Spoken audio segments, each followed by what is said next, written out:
So my name is Alina Verchenkova. I'm a Distinguished Policy Fellow with the Grantham Research Institute on Climate Change and Environment at the London School of Economics. And I lead climate governance work at the Institute. So over the past few years, we have been doing a lot of research to understand, first of all, what is the role of national climate governance in ensuring implementation of the Paris Agreement actually happens, and also to understand the impact of different governance arrangements that countries are putting in place, including the impact of climate laws on actually achieving outcomes in terms of climate policy. So what I'd like to talk to you about today is to share some of our findings on two main questions. One is, what drives countries to take more ambitious commitments internationally, focusing specifically on commitments on net zero? This is the study we've done doing a global review, but also two deep dives on the case of Fiji and Spain. And then to share with you some highlights from another study which looked at the impact of climate laws to actually understand what difference do they make. So I think if we think about the messages from the global stocktake last year, I think the two main kind of highlights for me is that we have two big challenges. One is the ambition challenge. We do need countries to put more ambitious pledges on the table, both in terms of emission reductions, but also climate finance and adaptation as well. But another challenge is that oftentimes, even when we do have ambition on the table, we are facing credibility implementation challenge, where countries are missing those targets. And the problem here is that we still have those critical governance gaps at the national level that don't allow us to achieve full implementation domestically. And this is what I'd like to talk about today. What we find, though, in our countries that we have looked at is that, on one hand, strong national governance is key to ensure implementation. But what is important, those governance pathways or the ways in which countries achieve strong national governance, they're not the same. Every country has its own particular circumstances, and that those pathways are not linear. So basically, when we think about governance pathways, we think about first political commitment to net zero in this case. Oftentimes it's made at the COPs, here at those meetings, by the presidents or through ministerial statements or submissions or through NDCs themselves. But some countries actually first make that political commitment to net zero from their domestic processes, either through the decision by parliament or a decision by cabinet of ministers. So we have seen different pathways to that political commitment being manifested. But what is then is critical is that how do we make sure that that political commitment made in those different forums actually gets translated into specific implementation mechanisms at the national level. So to start from, I think I'd like to talk about this question: why countries take net zero commitments? What do we see? So that we can learn from this and understand how can we perhaps help countries increase their ambition going forward. So we have done a global review of literature, both in the policy space, but also academic literature, to identify a set of drivers. And the first of them, I think maybe not surprising, but still a very important findings, because often now we see these COP meetings being criticized that the progress is being slow, maybe they are not really that important. Well, having done our research, we actually find that the number one driver still remains international political pressure and the commitments enshrined in the Paris Agreement. For some countries, it's not just international pressure, it's also supranational legal requirements. And the case of Spain, which I'm going to present shortly, that was the requirement of the European climate law and the governance legislation and other requirements they have for the members of the European Union. If we think about Fiji, though, that was very interesting. You would think Fiji is a highly vulnerable developing country, which has many challenges, a survival challenge. Yet we see Fiji has adopted a climate change act, which has a net zero target enshrined in the national climate legislation. So you would ask yourselves, well, many developed countries don't yet have national law that enshrines net zero targets. Why is Fiji doing that? And what we have interviewed stakeholders in Fiji, government representatives, civil society, academics, and what we heard from them is that international leadership is one of the key drivers. Because of its survival challenge, Fiji feels that as a leader in the Pacific region, but also as the leader in the IOCs internationally pushing other countries to be more ambitious, they felt they have to lead by example. So one of the key kind of narratives for the climate law was actually, if Fiji wants to be credible internationally, we will have this net zero target, domestic climate law that enshrines it, and we can then push for others to be more ambitious. Where if we think about Spain, it's more about being leader in terms of complying with the Paris Agreement and the European climate law. But there are also other factors that we have identified, and one of those which came through in internationally, but also in the case studies, is the economic opportunities related to actually taking an ambitious climate target.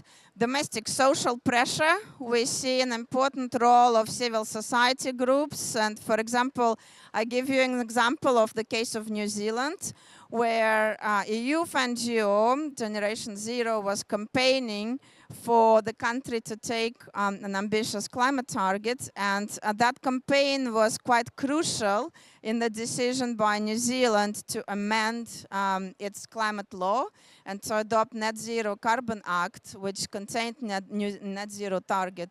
So that's a very important component of the strategy.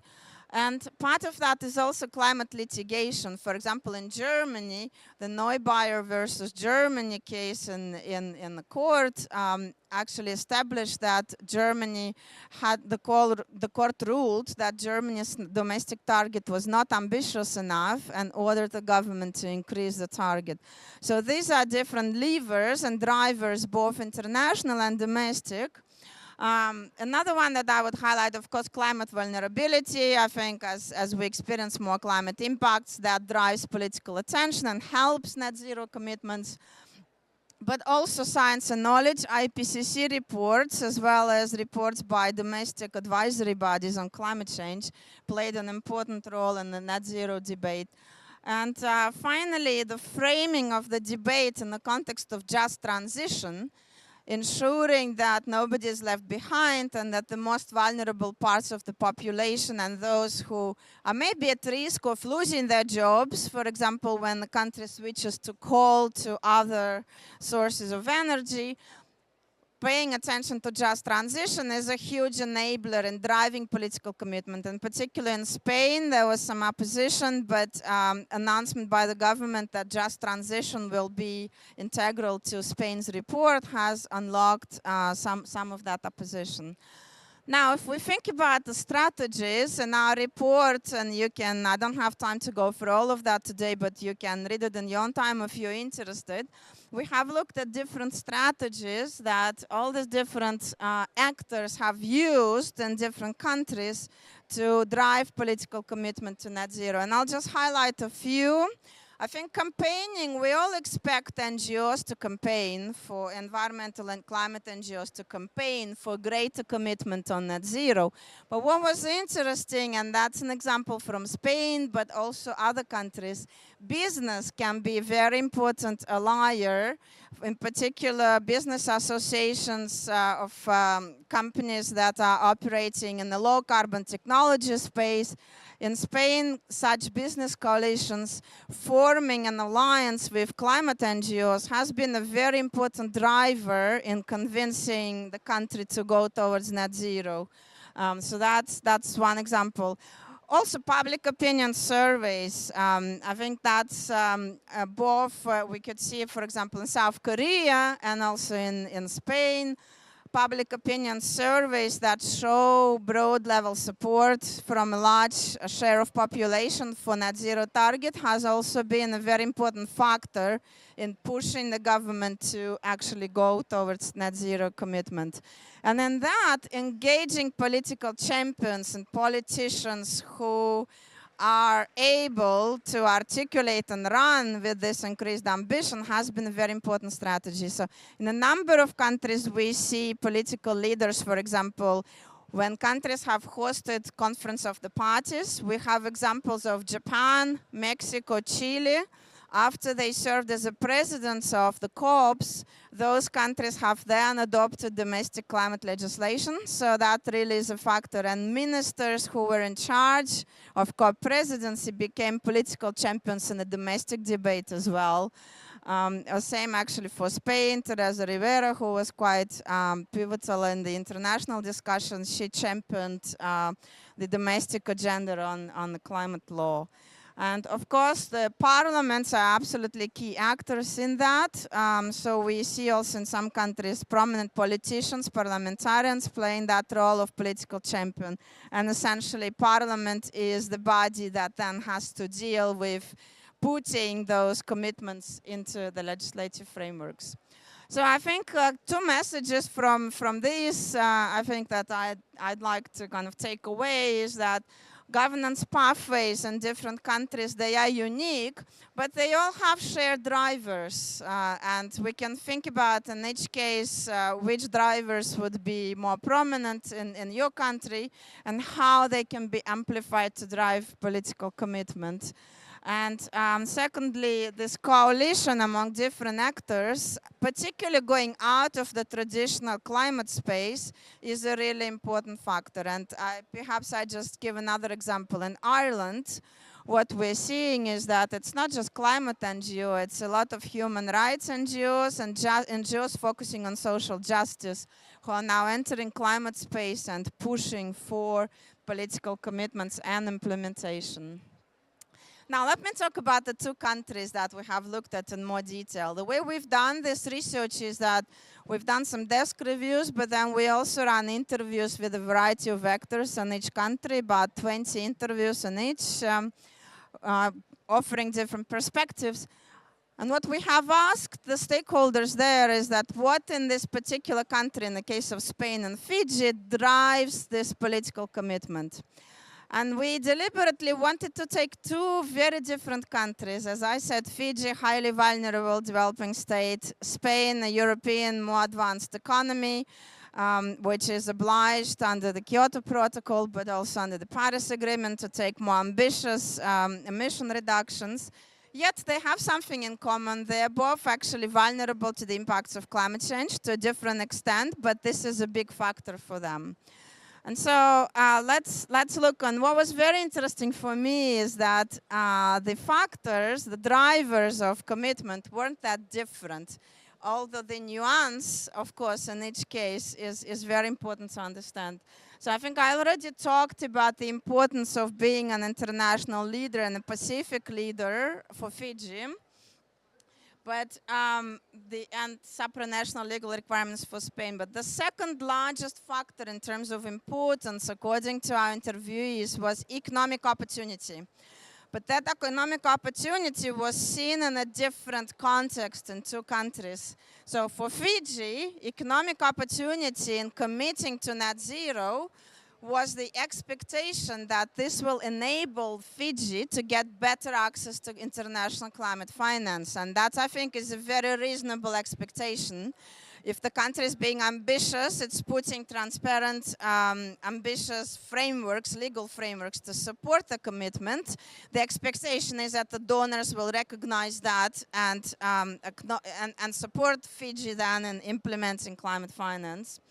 But there was also another angle to it which interviewers spoke about. It's the energy security.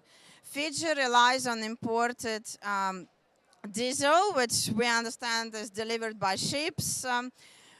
actually developing its own renewable energy would allow Fiji to become more independent from, obviously ships are now being also disrupted by extreme weather events. It's also very expensive.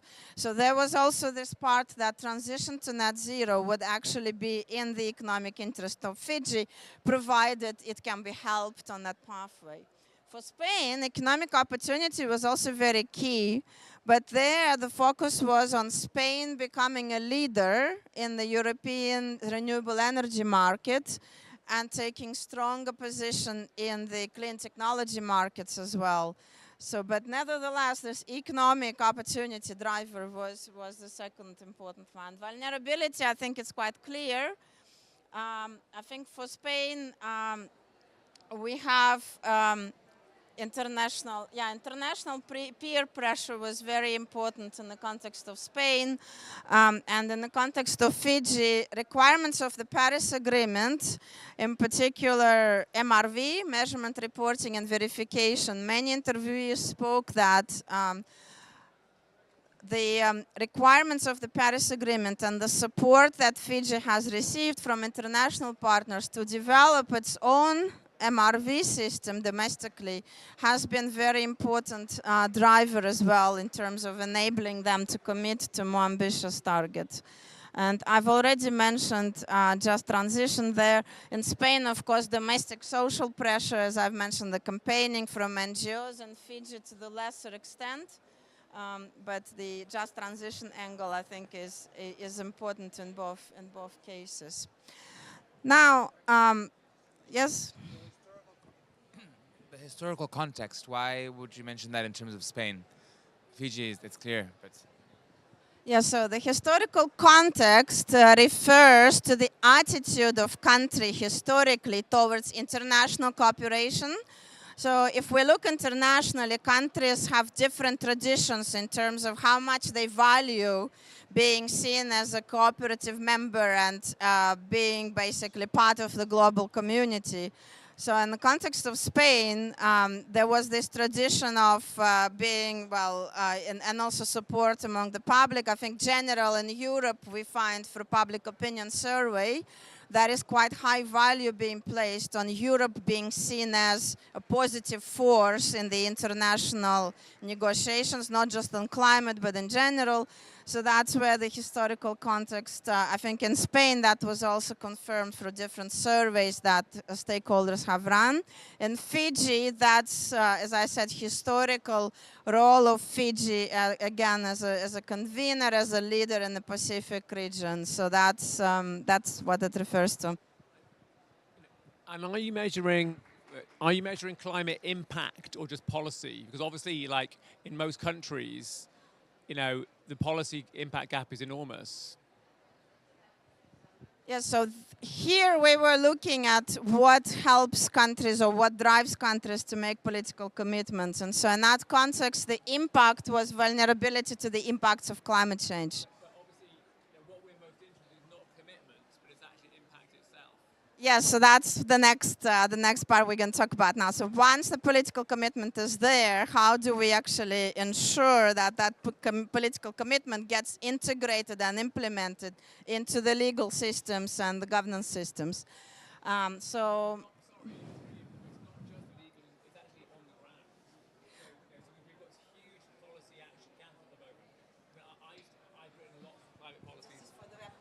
Sorry. I mean, I've written lots of climate policies for lots of governments. I've worked for the IPCC, etc., and as well as like a senior climate advisor in the UK government. And we've had this enormous gap now between legislation, between policy, and on the ground. So, have you done work on that? Because that's what's interesting, right? Yes, no, you're absolutely right. We have gaps in policies that are necessary to implement the targets. And in the context of the UK, we, of course, had the independent advisory body, the Climate Change Committee, which makes independent assessment of whether the government's, the target that UK has set on the carbon budgets and the plan that the government puts forward, whether they add up. So I think that's a very important challenge. We do look at that in our work, but I think what I'm focusing on is that to ensure that actually you can, A, assess the gaps, well, first of all, to ensure that there are policies developed to meet the targets. In some countries, we don't even have policies at all. There is a political commitment, but then there is nothing backing it up.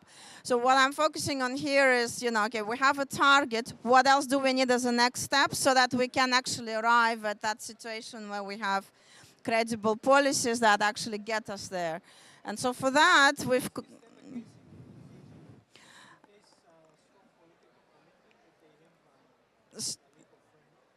So the political commitment is there. They have announced net zero target, and they have put that net zero target into their national climate law, so the Climate Change Act. And now what they're in the process of doing is developing specific governance mechanisms, so identifying institutions, the processes, and designing specific policies to implement that commitment. So that's...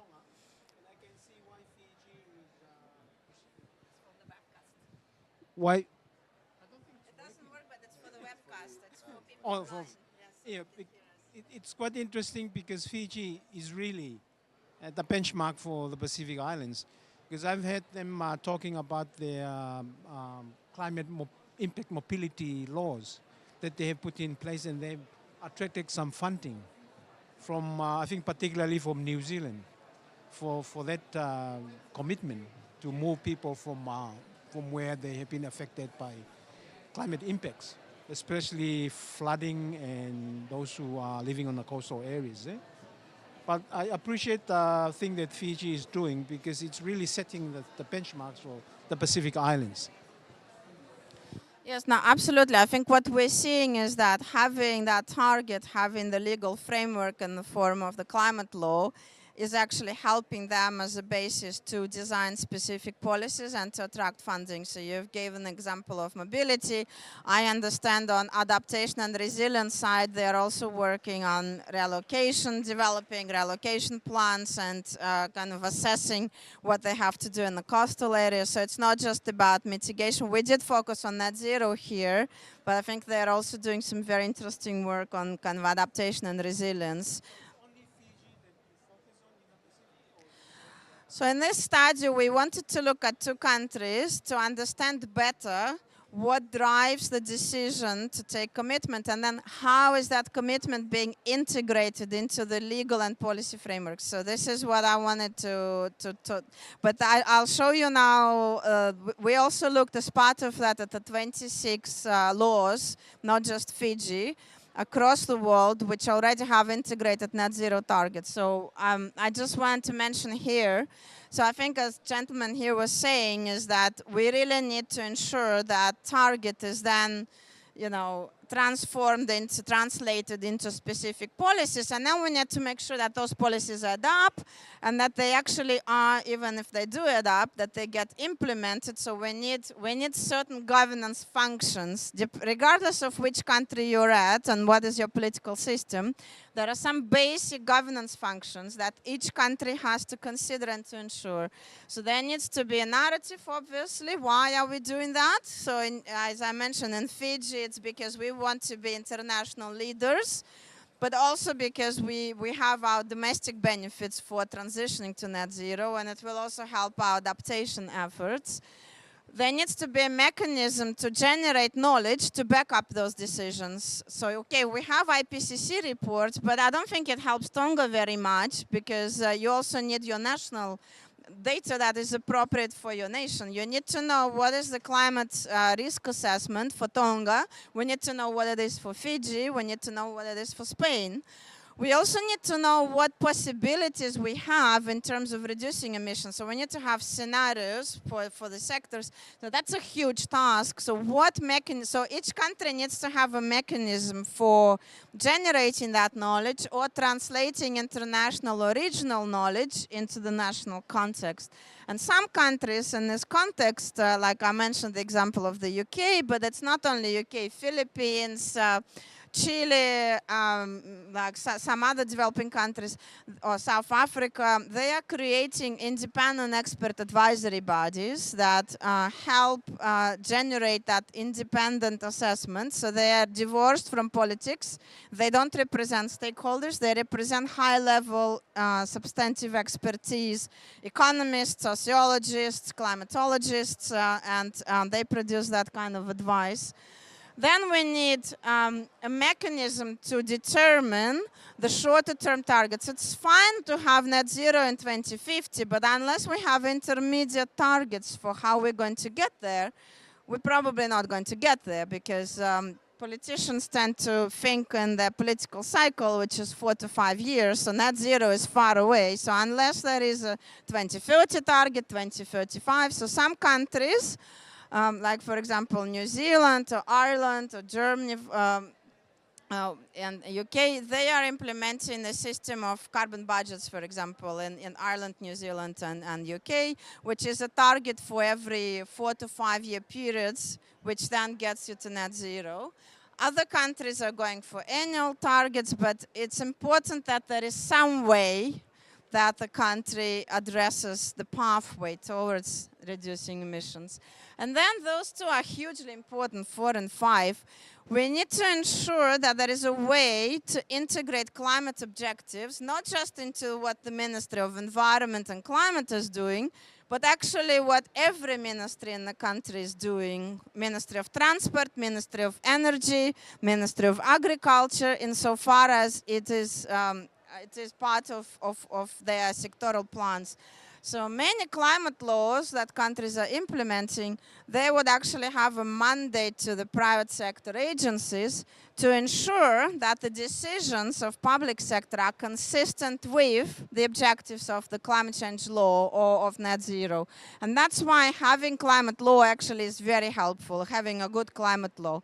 Because it's not just about showing to the donors that, you know, a country is doing incredible work, but it's also, and most of all, helping the country organize itself in a way that climate change is not just some afterthought, but it is something that is integrated throughout the operation of the public sector.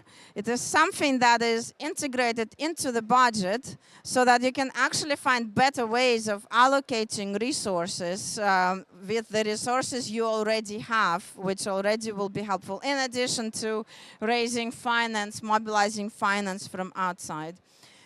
Stakeholder engagement, I think we all are realizing that this is very important, more important than perhaps we thought about 20 years ago. If we look at backlash that we're facing in Europe to climate policies in many countries, it's because of that, because people feel they haven't been consulted. Sometimes they haven't been talked to explain what is the government doing. I give you an example. Oxford, city of Oxford, not far from London. There was this it's called 15-minute city, beautiful proposal. Let's design cities where in every area of the city you create some basic infrastructure so that as a citizen of that city, you don't have to travel more than 15 minutes. So you don't have to drive a car. You can walk or you can bike or you can take a scooter. 15 minutes, you will have some store to buy your supplies, you will have a school, a medical facility to go to, and so on. Well, that proposal was developed, but there wasn't a wide consultation or explanation to the citizens what it would mean. And the radical kind of right-wing campaigners who oppose climate change, they jumped on that opportunity. They twisted the information, and so there was a campaign saying that this is going to be a lockdown, that the government is trying to control the citizens so that they don't have to, they wouldn't be able to get out, and so people came out and protested because they were misinformed by basically the lobby that is not interested in improving climate action or improving built environment for that matter. So why am I giving you this example? It's because what we're realizing is unless you do this at the early stage, and not just thinking about lobby groups, not just business association or WWF or Greenpeace, the usual campaigners, but actually thinking about broader population. Communication is really, really important. And finally, we need oversight accountability. So how do we assess that policies are actually not delivering, and what do we need to do to fill the gaps? And this is the review of the 25 national climate framework laws. So with this study, we did it last year. And at that point in the world, we have counted 26 national or European level climate laws that have already integrated net zero targets. And that is compared to 70 countries that at that time had net zero commitments. That's striking. Yeah? We have 70 leaders committing and only 25 then going back home and saying, well, you know, we're going to integrate it into national laws. So that's the gap, and that's a problem. But out of those 26, we couldn't translate one law, but the rest of them we have analyzed in detail. And what we wanted to see, you know, those 9 elements, governance functions I've showed you, we wanted to understand how countries are integrating those functions in the context of net zero commitment. What are they focusing on? And this is what we find out. So in general, you could see that strategy. So basically the blue area is where that element is strongly, the law focuses quite strongly and clearly on that element. The red one is moderate, but the light blue is weak, is basically the number of laws where that element is maybe mentioned or not mentioned at all. So what do we find? We find that there are some elements, such as strategy setting and long-term objectives, where national climate laws are quite good, the net zero laws. This is where most of the focus is. Where we find the gap, though, is that hardly very few laws, net zero laws, actually focus on coordination arrangements. How do ministries work together? Is there an interministerial agency? How often does it meet and so on? Still not enough focus on that. This independent knowledge and also on mainstreaming climate concerns through the sector. So this is still an important gap. But what is important to mention also that the fact that we don't find it in climate laws doesn't mean the country doesn't have it. Some countries actually have executive decisions establishing coordination bodies, and those decisions would not be necessarily directly cited in the climate law. Now, coming back to Fiji and Spain, we did the same exercise for those 2 countries and trying to assess to what extent the key governance functions are reflected in those. First of all, in the law. So that's the left-hand side column for each country. You could see that almost everything is green. So we could say that Fiji and Spain, their laws are actually quite good because they address almost all. Well, in Fiji, there is nothing on independent knowledge and advice. In Spain, there is a requirement to establish an independent committee on climate change for the government. Well, so that's what is on paper, this and that. Very good, yeah, almost all green. Now, in the interviews, we asked the same question to the stakeholders we talked to. How do you think this particular governance function in practice is actually being implemented, or to what extent it's already functional? Well, we got quite a different picture. You could see quite a lot of reds in some spaces, and that's where the challenge is. So in Fiji, they've made quite good progress in terms of, for example, mainstreaming. What they've done is they established focal points in the sectoral ministries, climate change focal points. And what that does, it means that you actually have a dedicated person. In some countries, they create dedicated teams, say in the Ministry of Finance, in the Ministry of Transport, Energy, who actually is their responsibility to focus on climate change and to ensure that climate considerations are integrated into the decision-making and into the policies that are being developed. But there is still a challenge in terms of implementing. Where you see 2 colors, it means the views from stakeholders were split. So in terms of Fiji, for example, government officials were more positive about the progress on, for example, mainstreaming of climate considerations across the ministries, where civil society was a bit more critical, but they were also outside of the government process. So oftentimes they were not fully informed on what's happening. In Spain, so this is from perceptions from the interviews, a biggest challenge, well, there are many challenges, but the biggest challenge for Spain as a federal state was the fact that the coordination across the national level and the autonomous regions, so subnational governments, is very difficult. That is a difficult political environment, and also autonomous regions, basically, they have quite a lot of say in their own policy in relation to climate. But what was interesting, interviews independently of each other, we didn't plant this idea. Several people actually put the same idea on the table. They said during the pandemic, when we had the COVID crisis, actually that was one example where the federal government, the national government in Spain, and the autonomous regions, they worked very well together. Because there was an existential crisis, we had to survive, there was a health crisis, and there was a way found where the coordination was working. So they were telling us, why can't we repeat that for climate change? Because that's also an existential crisis. So let's learn from that. So that was very interesting finding from Spain there. And then I think another challenge in Spain in particular voiced was that this integration and mainstreaming of climate concerns, the relationship between climate law and climate policies and the planning system. So for example, the system for issuing permits for renewable energy developers, and we hear it not just in Spain and many other countries, the planning system that we have in place, or for example, the planning for housing, oftentimes it's outdated and it cannot deal with the speed of the decision-making required for the rapid transition to low-carbon economy.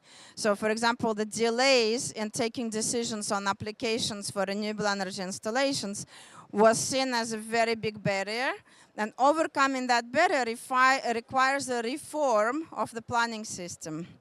And here, so that was a challenge in Spain, but we also see it in other countries. So in a separate study, we looked at New Zealand and Ireland as well, and they faced the same challenge.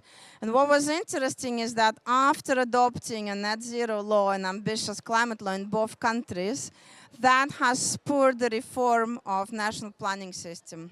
And I'll give you an example of Ireland. The Irish climate law requires that local authorities have to prepare and implement climate change plans at the local level, which would be consistent with the law that was put in place and the target at the national level. Before that law was adopted, local authorities in Ireland only had authority to work on adaptation. They couldn't do anything on mitigation. That was not part of their remit. That was all national government. But after the adoption of the law and that requirement, they are now able to focus also on mitigation measures. And so what we heard from local authorities in Ireland is that that decision and that provision in the law actually forcing them now to create some climate capacity in the local government. They are now collaborating more with their neighbors, with the neighboring authorities, and running cross-area kind of the initiatives on, for example, on transport. It doesn't make sense to only focus on one small area. You might as well take the regional view. So they are collaborating more closely together. Well, basically, the message here is that the implementation challenges, again, like it's very interesting. In Spain and in Fiji, very different countries, but the implementation challenges are in the same areas. And this is coordination, mainstreaming climate concerns across the ministries, horizontally, but also vertically, from national down to the local level. So it's a common challenge for all of us. The finance mobilization and challenging. Of course, for Fiji, that's key. They're very clear, and that's to be expected, that unless there is help, unless there are resources, that they can mobilize both public finance, but also find ways to mobilize private finance into the climate agenda. They won't be able to meet the objectives of their law, but also to implement policies that they have to implement for resilience and adaptation agenda. In Spain, there is a problem in terms of, as I said, planning laws sometimes serve as a barrier for private finance to flow into low-carbon investments because of those bureaucratic hurdles. So what do we take from that in terms of policy recommendations? Well, I think the first take is that I think, as I said, on the factors and the drivers for net zero transition, we have levers that we can use. I think the international pressure, I think with the United States situation we have, the very likely decision for them to leave the Paris Agreement, as the president-elect was saying in the campaign, the decision by Argentina to do the same. I think that's a challenge. That is not a helpful message to the rest of the world and to other countries. But if we judge by the last time that happened, I think the international community as a whole was very clear that they will stand by the Paris Agreement, and I hope this will be the case this time around as well, because this is still a very key factor. But there are also domestic drivers that we discussed. And then the second message is that to actually be successful, we need to translate that political ambition into national climate governance systems, national legal frameworks, and there the key challenges and key focus areas going forward should be improving mechanisms for horizontal and vertical coordination, putting in place mechanisms that help raise finance and channel it to low carbon and climate resilient technologies, and creating capacity nationally for this independent advice. And I see a lot of colleagues from Tonga here, and I think that's a similar challenge as Fiji. For small countries, that is really challenging. It's not just a finance challenge. You could probably get international finance helping on that. But what we've heard in Fiji, but also I had similar discussion with colleagues in Dominican Republic, for example, is that because climate community, professional community is quite small, talking about creating an independent additional capacity is a challenge, because most of the people who are good, they are already either in the government, consulting the government, or maybe in the key NGOs. So one idea that was floated, and that's something maybe would be interesting to hear your feedback, maybe we could create capacity for independent knowledge at the regional level. And I know there are some institutions in the Pacific who are already looking to do that. So that could be one way to address it. So for countries in similar geographic areas, maybe some similar challenges at least, you could think about that. And in Fiji, they had an interesting example, which they had that makes a huge difference for them in terms of their capacity. With international finance, with the help of donors, they were able to install consultants, but long-term consultants in the government. So not someone who comes and visits for 2 weeks and writes a report, but actually someone who is there for 2-3 years, sitting in the Ministry of Finance, in the Ministry of Economy and Planning, on the Ministry of Environment. Doesn't have to be a foreign person, but it's someone who is funded by international cooperation finance and is there long-term to provide help the government in different areas. And they said that was really a decisive factor for their capacity in moving forward. And finally, I think, as I've mentioned already, we do need to think about inclusive stakeholder engagement. It is costly, it is effort. Oftentimes we think, well, the urgency is so great, this is just a distraction, let's just push on, write this policy, adopt it, and run with it.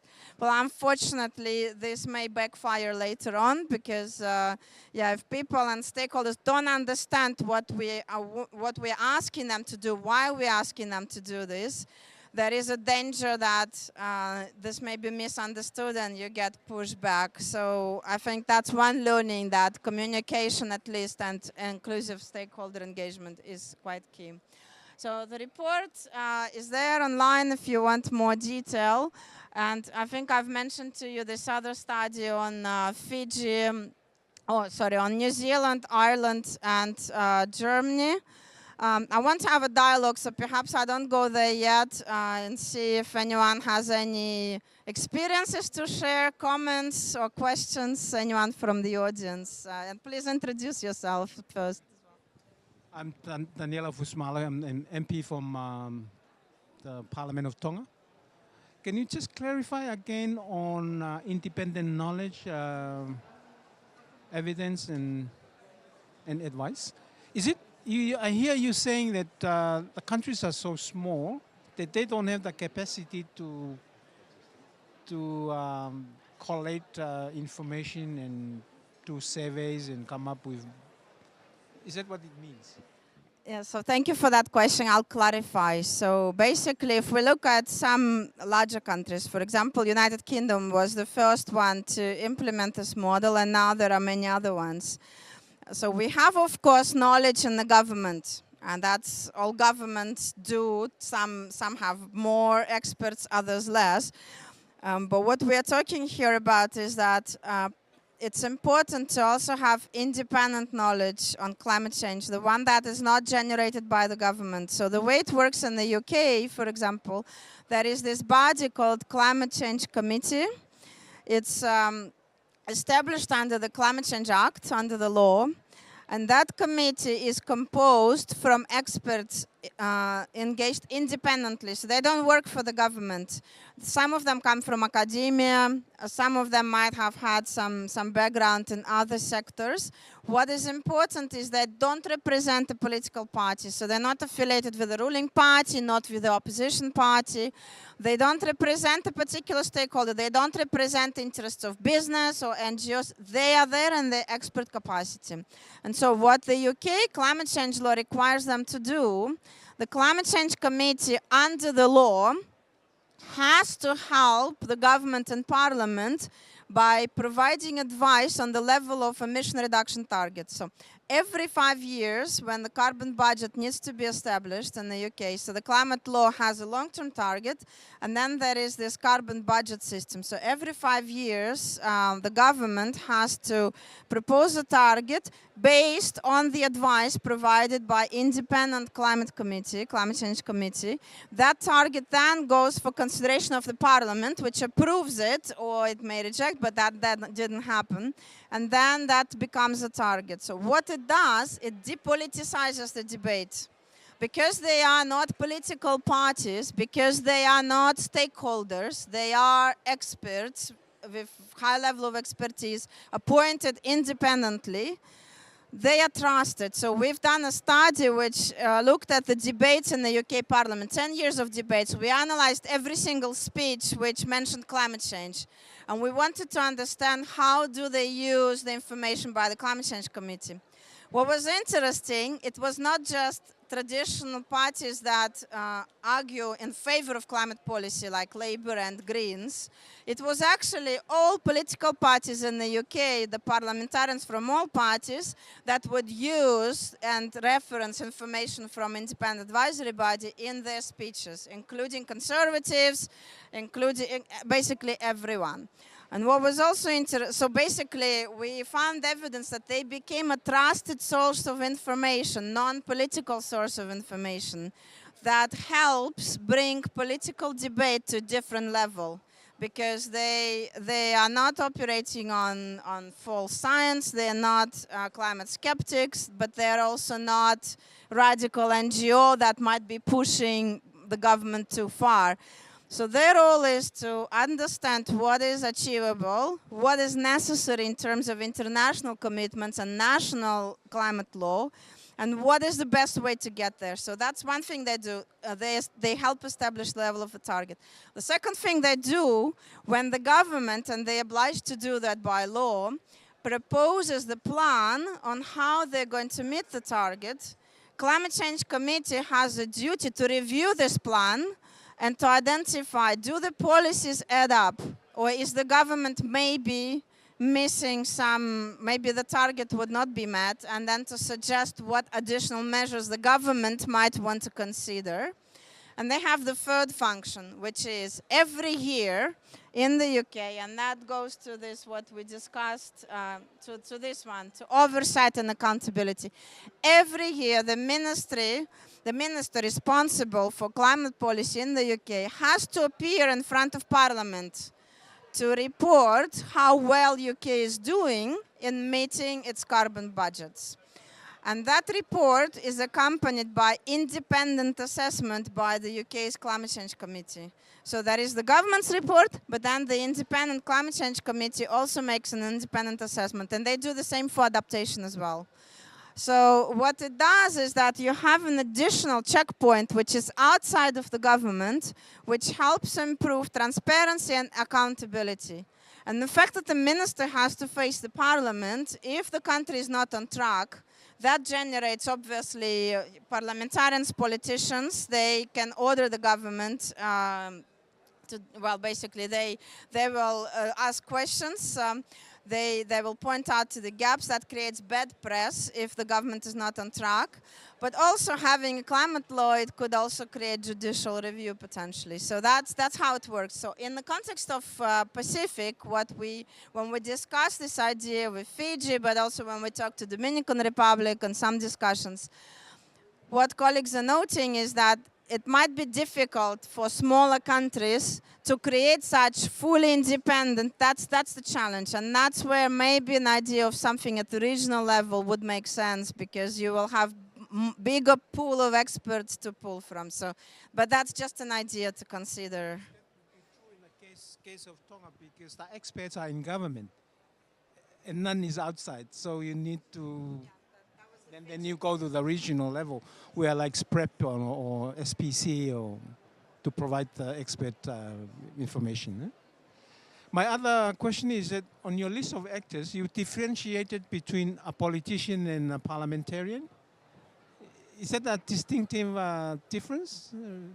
Because I thought they were the same people.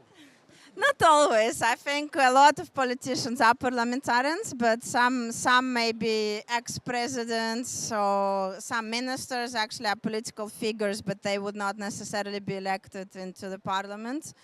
So yeah, so I think, but there is a big overlap between politicians, yes, and parliamentarians. Hello, Kabeli from Tonga. It's not really a question, it's just a comment. Well, it's my first time for me to join the United Nations Climate Change Conference like COP29. And for the last few days, I've been trying to put together bit and pieces about what COP are all about. It's fascinating to know that Fiji already commit to net zero laws. So us from the Pacific, such as Tonga, Samoa, and our region should follow, since Fiji is doing the lead. To me, there should be some sort of global agreement for every country, I may say. And there should be like some sort of a sustainable development goals for every country to follow. Every humanity, I may say. Talking about us from the Pacific, we are the most vulnerable one, such as Fiji and Tonga as well. And we've been witness that. From November to February, that's our tropical cyclone season. And that's when we face a lot of issues due to climate change. China is the #1 on releasing carbon emission, including United States, India, Russia. I think we should, have some sort of a global agreement. Every country, we should work together. Starting now, because I know Mother Earth is crying for us, and we don't do something about it. To me, the mentality and mindset of most people, like from Pacific Island, I may say, I think that the reason why they come here is just to seek opportunities, like financially, from the United Nations. But what we have been doing so far, this is COP29. It's been 29 years. So I think we should make a difference starting now, especially the big countries. Thank you. Thank you. Well, let me, I think you point some important challenges, but I think we do have a global agreement, and that agreement is the Paris Agreement. So that's exactly the ambition that every country, there are commitments, and every every country has to produce nationally determined contributions on basically explaining how it's going to meet those global commitments and the global targets. I think the challenge with the United States is because it is likely that they may not stay for the next 4 years at least, but we already had that before. Then there are elections and they come back, so hopefully this will be the case this time as well. But we do have global commitment, and let me tell you about the Pacific Islands' role in that. Pacific Islands were absolutely crucial to enable that agreement to come into place, because we had something which was called Global Ambition Coalition. This was a coalition, political coalition of countries which were really champions for a more ambitious Paris Agreement. And for example, the president of Marshall Islands played absolutely critical role in that. And of course, the Pacific Islands, they're a member of AOSIS. It's a small island developing states. They negotiate as a bloc, and they've been consistently the ones pushing for more ambitions from developed countries in particular, and global large emitters like China and others. So I think that's a really important political role, I think, that the Pacific Islands and other small island states have been playing in these negotiations. And this is also one of the important reasons why the UN forum is really important, because that is really the forum. The COP is the forum where you get both large emitters but also very, very vulnerable states kind of at the same table. So I think that's what I would comment on that. But as for the rest, I think as Fiji example is really inspiring and important. And I know there are some other countries in the oasis which are looking, for example, some countries in the East Caribbean which are looking at the national climate laws. I think the Dominican Republic also announced, I think at the COP a couple of years ago, if I'm not wrong, that they are working on the national climate law as well. I think St. Lucia has been working on that, and Dominica, as far as I know, I don't know what's the status there, but that's you already have some examples, I think, among the small island developing states there. Are there any other comments or questions? Nameka,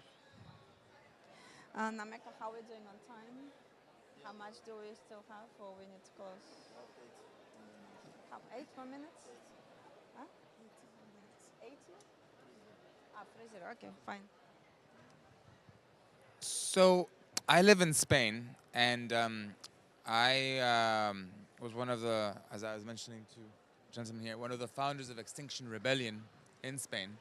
And that protest, especially the use of communications, made a big impact in Spain actually passing the climate emergency law at the beginning of 2020, for which we as activists were very proud to have achieved that.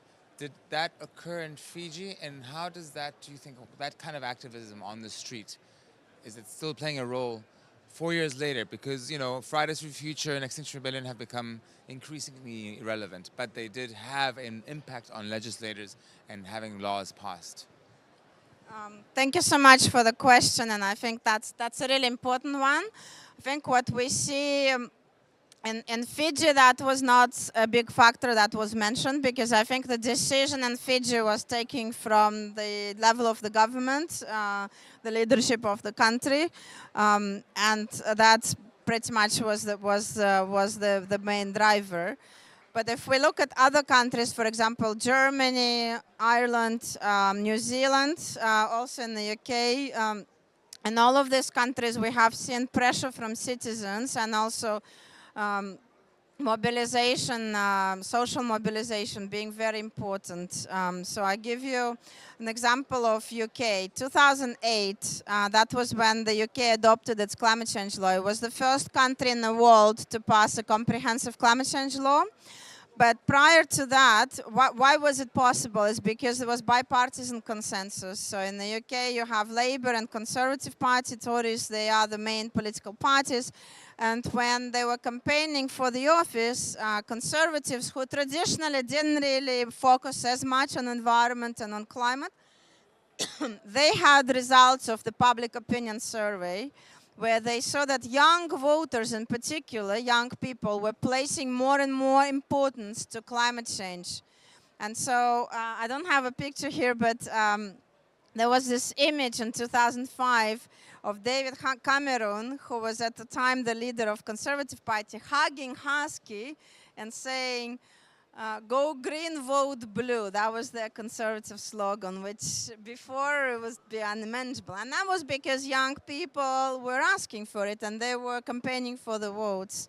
Now, Fridays for the Future protests in Germany, we heard from stakeholders, this was a huge factor in addition to the climate lawsuit that I mentioned, Neubauer versus Germany, which actually mobilized a lot of social pressure. Now, to your question, does that pressure stay? Well, that's actually where the problem is.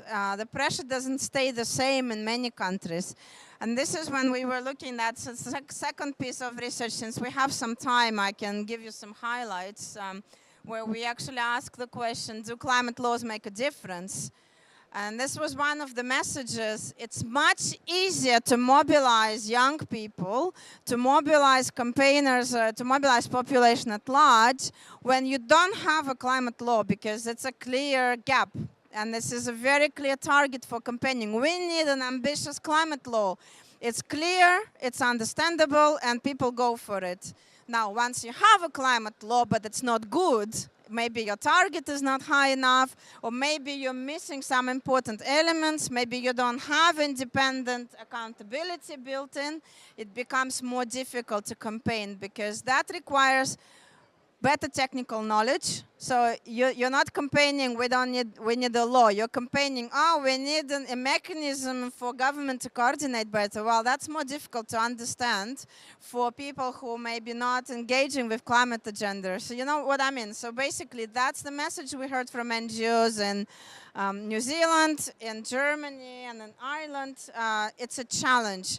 So you really need to think about, if you're still at a stage where you're designing your climate law, try to make sure that you get it right as much as you can in terms of the key building blocks, because it is difficult, more difficult to create social pressure for change once you have something imperfect in place. Well, let me, any other comments at this point? Yeah? Thank you. So let me use the rest of the session to actually try and answer the question. Well, okay, very well. We made a case for, we have a political commitment. We need to ensure that that commitment is integrated into the national governance and legal systems. And climate law is one good way of doing that. But do they actually make a difference based on the experience that some countries have so far? So we first looked at that question in 2018, and we looked at it in the UK, which at that time, the Climate Change Act in the UK was in place for 10 years. And last year we said, well, we need to expand this work. So we included also Ireland, Germany, and New Zealand. Why we picked those countries? Because they had climate laws for some time, but they were weak climate laws initially. So they didn't have net zero target. Some of them didn't have a very clear mechanism for intermediate targets. But in the last 2 years, all of these countries, since 2019, have adopted or amended their climate laws to make them more ambitious. So what we have here, in Germany, they've adopted the Federal Climate Change Act in 2021. It only focuses on mitigation, but it legislated the net zero target. In Ireland, they had a weaker law from 2015, but in 2021, for Climate Action and Low Carbon Development Act, again, they've adopted a more ambitious target. They strengthened some of their governance systems, and they also link it to the National Adaptation Framework. And similar in New Zealand, weak law since 2002, but in 2019, again, based on the pressure from, for example, New Generation, the young people's NGO, and also based on overall kind of pressure from the international community and the Paris Agreement, Climate Change Response Act of 2019. And what we did here is we, again, took a qualitative approach, because quantitatively to assess how much emissions are reduced based on the laws, well, they're still quite young, all of them.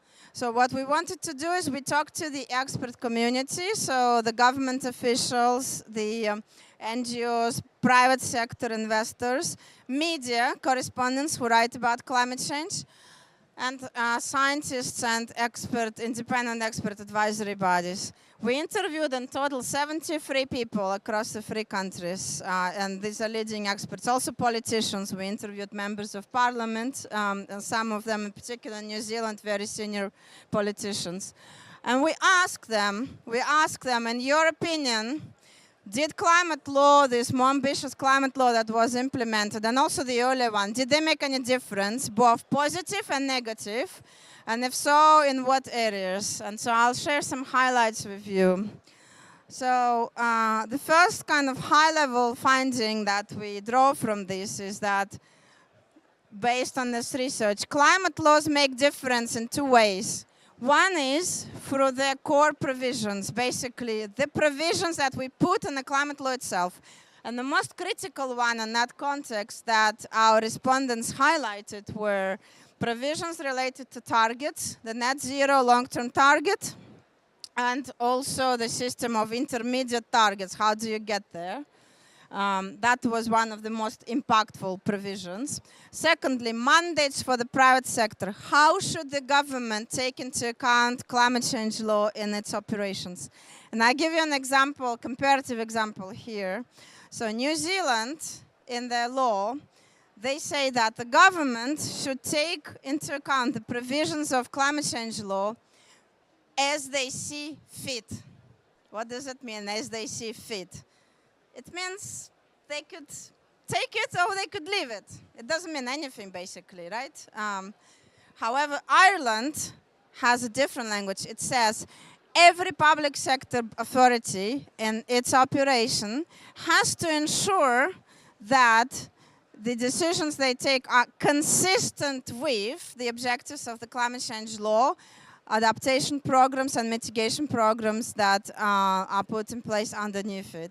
And what we found is that that actually makes a difference. So in Ireland, the stakeholders, and particularly in the government, were telling us, well, that provision now actually bites, in the sense that if you're considering a major infrastructure project, a big highway or a new port and so on, you now have to make sure that it's consistent with the objectives of the Climate Change Act, which means you can't just forget about ensuring, the impact of that project on emissions. And in the context of many of our countries, adaptation. We have to consider, is this going to be flooded in 2 years? Maybe it's not a good place to build it. And that Climate Change Act actually ensures that that happens. So that makes a difference. Thirdly, provisions in the law requiring the government to undertake certain planning, to go through certain planning processes. For example, in all 3 countries, climate laws establish an obligation for the government to prepare specific plans on mitigation and adaptation, multi-sector plans covering the whole economy, for how they're going to meet the targets. And we have heard that that helps coordination among the ministries, and that helps that now Ministry of Transport, when they're developing their transport strategy, actually integrate climate change into that, which is what we want to achieve. And finally, provisions, as I was giving you the example, the requirement for the government to assess progress annually and to report to Parliament. That is very important, because that creates checks and balances, that actually if something is not happening, at least there is a public debate about it, media writes about it, the Climate Change Committee is there to shame the government and so on. So this is the direct provisions of the law. This is what you design in the Parliament. But there are also indirect ways in which climate laws, we found, are actually impacting both the climate action itself and the political debate. And this is, the first one is there is new institutional capacity that is being created throughout the government. I gave you an example of local authorities in Ireland, but it's also in the government itself. We're seeing here, for example, the coalition of the ministries of finance is meeting here. And what countries which are members of the coalition, they are reporting that ministries of finance now are creating capacity inside the ministry to work on climate change. So some of it is through the focal points, some of it through dedicated teams and so on. Litigation, we already talked about that. The fact that the government can be sued, brought to court, when the climate law is not ambitious enough compared to what is required under the Paris Agreement, that has been a big driver. And for example, in Germany, as I said, this was one of the key drivers for amending the law to be more ambitious. And then there is signaling to private sector. Even if private sector may not have targets under the climate law, the fact that the country has legislated the targets serves as a big driver for investments and how the companies are aligning their actions. So this is the last thing that I shared. It's been a long session, but these are some highlights. What are the different types of impacts that climate laws are having in those 3 countries that we have looked at? We definitely saw evidence that climate laws are strengthening national climate governance by, as I said, creating new capacities, creating responsibilities, and creating mandates for the government to actually treat climate change seriously in their decision making beyond just the ministries of climate. And you can see here, this is a quote from New Zealand, where they say that, and that's actually the Minister of Climate Change, Minister Shaw. He is the former Minister of Climate in New Zealand. That's a quote from him. He says that now every minister is a climate minister, because he was saying it's not just me, it's every minister should be a climate minister. And until that happens, we won't succeed in this challenge. Then we're seeing that on the accountability, I think having clear benchmarks in terms of targets and annual assessments gives tools to civil society to hold the government to account, because now they know what needs to be happening. So it's much easier to judge when something is not happening. So this is where the clear sectoral responsibilities now allow the civil society, the public, but also politicians, the members of parliament, to point fingers at the ministries and actually make sure that things happen. I think we already talked about local authority example, where in Ireland the Climate Change Act actually gave them mandate to work on mitigation, something they couldn't do before. And the expectation now, of course, that should be followed through resources for local authorities, because they can't do much if there is no additional resource coming through. So that's on governance. Big question, and I see like we're in the parliamentary pavilion, so lots of politicians in the audience. Does it actually help us against political backsliding? Because that's one reason why we say we need a climate law, so that when the new president comes in or the new government, they can't just delete and change objectives, because they will have to go through parliament. So that's the expectation.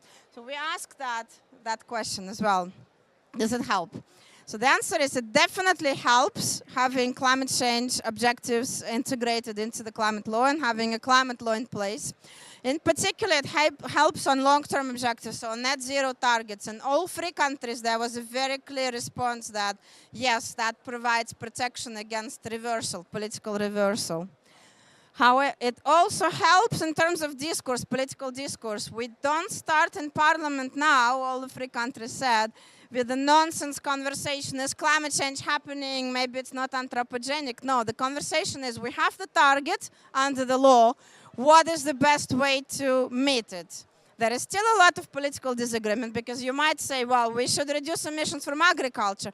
But you must say, no, we better tackle transport. And that's where, or maybe we should wait and reduce emissions slightly later. But what we know is that we have to act, and this is the target. Now, where the problem is on backsliding in implementation of specific policies.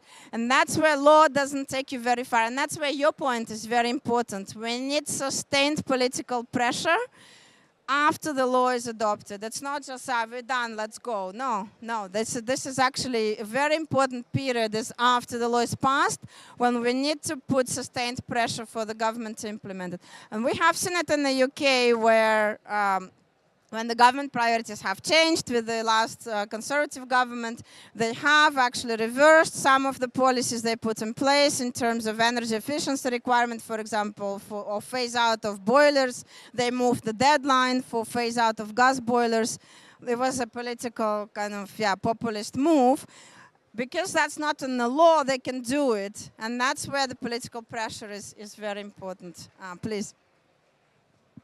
But in thinking about what you said in your conversations with NGOs, how do you educate those activists or the people on the street to continue to put the right pressure? Because it's one thing to say, yes, climate justice, but then I need to change this law to enable this climate justice, because if not, I'm going to affect this over here.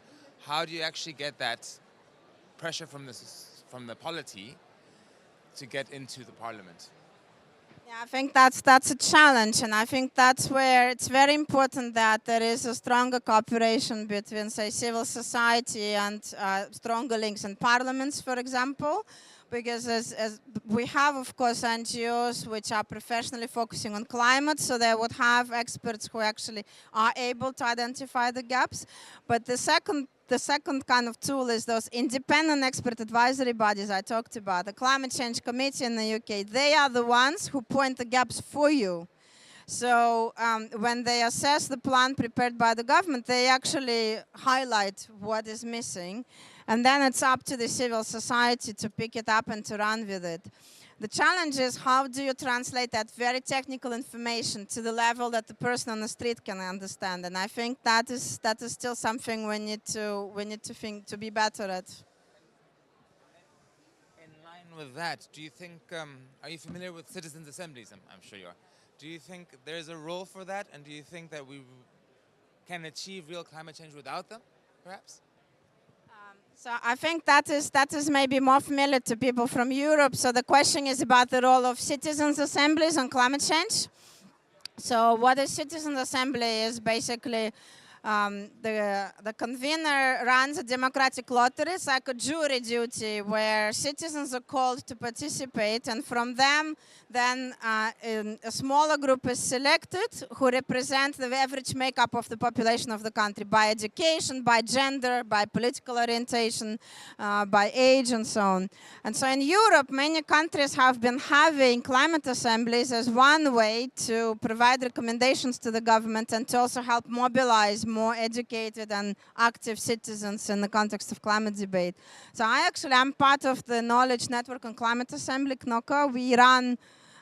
We collect experiences from Europe and assess the impact of those assemblies. And I could say that for me, this is one of the most inspiring things I've seen happen lately in terms of climate governance innovations, because there are some videos online which are testimonies of people who have gone through the climate assembly. And they are not climate experts. They are farmers, plumbers, teachers, even school children, high school students. They are selected from different professions. What happens is, in the first days, they go through some initial training where experts present to them accessible information about impacts of climate change and what we need to do to address climate crisis. And then they deliberate among themselves with professional facilitator who ensures that everyone has equal opportunity to voice their views, so that not just one person dominates the discussion. And then they come with recommendations that go to government and to parliament. It's very inspiring when you hear their testimonies. They say this has changed their lives. In Spain, there was one. Unfortunately, it didn't have a lot of coverage in the media. That was a shame in Spain. But for example, in France, the Climate Assembly has generated massive discussion on social media, in the mass media. And in France, we just did an analysis. More than half of the recommendations that citizens proposed, they actually found their way into the national climate law in France and also into some political decision. One example is citizens in France have recommended that the government should ban domestic flights within France where there is feasible railway connection. If you can get there by train in under 2 hours, then people shouldn't be flying there. So that was decided, that was recommended by citizens, and after that recommendation by the French Climate Assembly, the government actually went ahead and put it in place, and this is just one example. So I think climate assemblies have huge potential because they help they help to improve climate policy because people can bring their lived experience. We tend to think that experts can design everything and this will be the perfect outcome. The experience with climate assemblies actually shows if you ask the people who will have to implement those decisions, who will have to change their life based on those decisions, they can actually give you some useful tips that you might not have thought about. That's one. Second, it creates better trust because if you can say that you've designed this policy based on engagement also with the assembly that represents the average makeup of the society, so diversity of your society, that's more legitimate. That gives you more confidence that you can actually count with people and running with that. And finally, I think to your question, those members of Climate Assembly, they become very important voices. In addition to politicians, expert voices, they become voices from, normal people who understood the importance, who are ready to act and can explain to their neighbors, to their kids, to the school where their children go to the library meetings they attend. And a lot of them even become politically active. So I think in Spain, in France, in Austria and many other countries, citizens who have gone through this experience of the assembly have created their own NGO. So they want to hold the government accountable for implementation of the recommendations. So they say, we will meet in a year's time, and we want the government to come and tell us what have they implemented based on what we have recommended. But I think to have a really big impact, we should actually do it at scale. So not just one time, but actually, and Belgium is, interestingly now, is the first, I think, country where the government of Brussels have taken a decision that they will have a permanent climate assembly. So every time there is an important decision on climate policy, they will call the assembly. So it becomes part of your governance system, not just one-off exercise. But we need to make sure that those recommendations actually are considered properly so that the parliamentarians look at them and government looks at them and takes on board those that basically make sense and implement them. So that's, I think, what I wanted to share with you. I think this is just shut off, but thank you so much for being here, for being a great audience, for engaging and commenting. And I'm still here. We have a side event today in side event room 4 at 4:45. We're going to talk about governance, innovations, and just transition. So there is going to be colleagues from Kenya, from Colombia, but also from Spain. And we will also present some global experiences sharing on that. So please do come. Thank you.